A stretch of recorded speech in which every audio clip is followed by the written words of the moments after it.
последниве години второто по големина природно македонско езеро Преспанското како да се бори за живот. Мерењата покажуваат загрижувачки резултати кои се видливи дури и со голо око.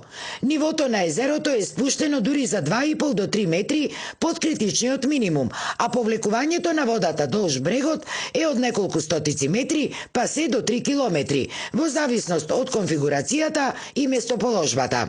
Познавачите на состојбите, како и концесионерите, велат дека опстанокот на ендемската флора и фауна во езерото сериозно бил загрозен, а причините за таквата состојба ги гледаат во климатските промени, во сушните години, но и во несовесноста на луѓето кои езерото го претвораат во вистинска депонија. Изменета е флората и фауната фактички доста на Преспанското езеро во последните 10 години и целото крајбрежје е обраснато со трска. Например, Преспанско езеро имало, да кажеме, 20-25% трска до 30% на крајбрежјето, сега е обраснато 80-90% со трска.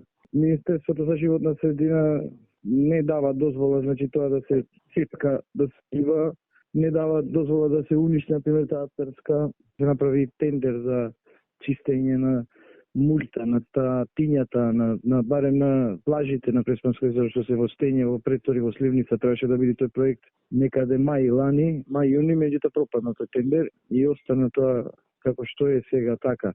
И градоначалникот на Ресен, Јован Тозиевски, признава дека Преспанското езеро подолго време е во лоша состојба. Меѓутоа, тој се надева дека со пролетните дождови и со топењето на снегот, состојбата колку толку ќе се ублажи. Според него, спасот за Преспанското езеро е во изготвување на проект по примерот на Дојранското.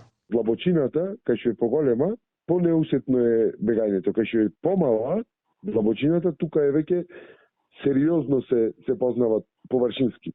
Во висина ние имаме дури до 3 метра облекување.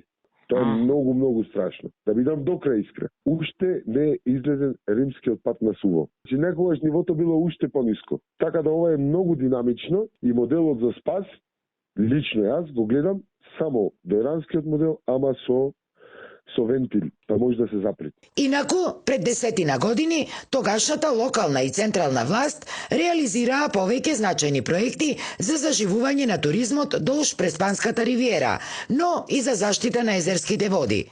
За жал, според сегашната локална власт, од тоа сега или нема останато ништо, или пак е многу малку.